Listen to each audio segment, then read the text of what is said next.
Hello everyone, this is Farah from Farah room street. Recently আমার ইউনিভার্সিটির খুবই কাছের এক বন্ধুর বিয়ের দাওয়াতে আমি গিয়েছিলাম কিশোরগঞ্জে। আজকে আমি সেটার ভ্লগে সবার সাথে শেয়ার করছি। আমার ট্রেন ছিল সকাল 10:30টায়, তো আমি একটা সিএনজি নিয়ে নেই। যেহেতু ওয়ার্কিং ডে ছিল, রাস্তায় প্রচুর জ্যাম ছিল, তো আমি চেষ্টা করছিলাম দ্রুত পৌঁছানোর জন্য। কোনো ট্যুর বা ট্রিপে যাওয়ার সময় আমি সবসময় চেষ্টা করি 1 ঘন্টা বা আধা ঘন্টা আগে যেয়ে বসে থাকার জন্য। আমার কাছে মনে হয় শেষ সময়ে যে দৌড়াদৌড়ি করার থেকে আগে যে বসে থাকা অনেক ভালো। এতে স্ট্রেসড বা অ্যাংশিয়াস লাগে না, আমি শান্তিতে ট্রাভেল করতে পারি। আমার পৌঁছাতে পৌঁছাতে প্রায় 10টা বেজে যায় এবং আমি দেরি না করে দ্রুত ট্রেনে উঠে পড়ি। আমার আসলে ট্রেনে তেমন ট্রাভেল করা হয় না, লঞ্চে বা বাসে বেশি ট্রাভেল করা হয়। আর এসি কেবিনে এই প্রথম যাচ্ছিলাম, এর আগে শুধু টিভিতেই দেখেছি। যেহেতু আমার হাতে সময় ছিল, তো আমি একটু ঘুরে ঘুরে দেখছিলাম আশেপাশে কি আছে। আমার অন্য ফ্রেন্ডরা আস্তে আস্তে প্রায় 10:30টার বেশি বেজে গিয়েছিল। ভাগ্য ভালো যে ট্রেন তখনও ছাড়েনি। ট্রেন ছাড়তে ছাড়তে প্রায় 11টা বেজে যায়।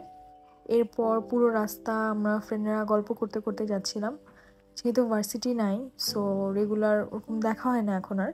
সবাই নিজেদের লাইফ নিয়ে ব্যস্ত, তো সবারই লাইফের আপডেটসগুলো শুনছিলাম সবার থেকে।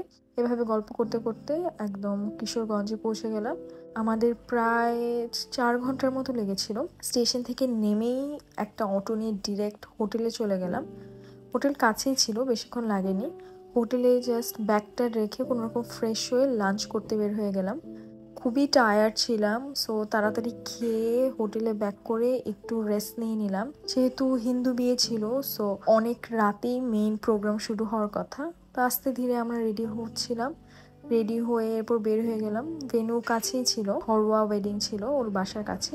তো যেতে বেশিক্ষণ লাগেনি। ভেন্যুতে ঢুকেই দেখলাম যেখানে ওর বিয়ে হবে, মণ্ডপ বলে হয়তো, তো ওটা একটু দেখছিলাম।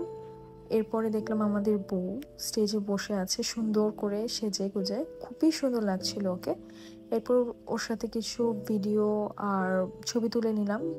পরে হয়তো ব্যস্ত হয়ে যাবে। ফটোগ্রাফার এসেছিল, কিন্তু ফটোগ্রাফারের ছবি ওর তেমন পছন্দ হচ্ছিল না, তাই আমি ওকে কিছু ভিডিও আর ছবি তুলে দিচ্ছিলাম। আর ফটোগ্রাফারদের ছবি ভিডিও পেতে তো অনেক সময় লাগে, তাই ফোন দিয়ে ওকে কিছু ছবি তুলে দিলাম যেন ওর কাছে রাখতে পারে। এরপরে হচ্ছে আমরা ডিনার করতে বসে গেলাম। ডিনারে অনেক আইটেম ছিল, আমি খাবার নষ্ট করতে চাচ্ছিলাম না, তাই কম কম করেই নিয়েছিলাম। খাবার খুবই মজা ছিল। এরপর হচ্ছে আমার ফ্রেন্ড ওর বাসায় চলে গেল। ওর বাসায় কিছু রিচুয়ালস ছিল, তো ওগুলাই করছিল। এরপর আমরা চলে গেলাম গেট ধরতে, কারণ বরযাত্রী চলে এসেছিল। এখানে এই যে আমাদের নতুন বর গাড়ি থেকে নামছিল, আমরা ওকে মজা করে রাজা বাবু বলে ডাকি। তো রাজা বাবুকে বরণ করে নেওয়ার জন্য আন্টি এসেছিল। কিছু রিচুয়ালস ফলো করে রাজা বাবুকে বরণ করে নিল এবং বরযাত্রীরা ফিতা কেটে হচ্ছে এন্ট্রি নিল। রাজা বাবু খুবই লজ্জা পাচ্ছিল, তো আমরা ওর সাথে মজা নিচ্ছিলাম। এখানে আমার ফ্রেন্ড প্রীতি হচ্ছে বিয়ের জন্য যেসব জিনিসপত্র লাগবে সেগুলো নিয়ে হচ্ছে মণ্ডপে আসলো এবং এখানে বর ও কনে প্রথমবারের মতো একে অপরকে দেখবে এবং তারা নিজেদের দেখে তো খুবই খুশি।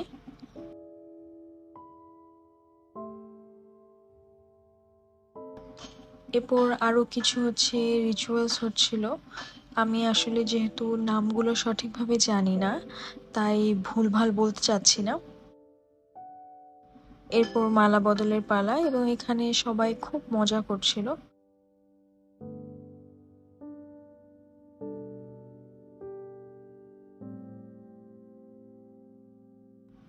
মালা বদল শেষে ওরা তো খুবই খুশি, একটু নাচানাচি করলো। এরপর আরো কিছু নিয়ম কানুন পালন করলো।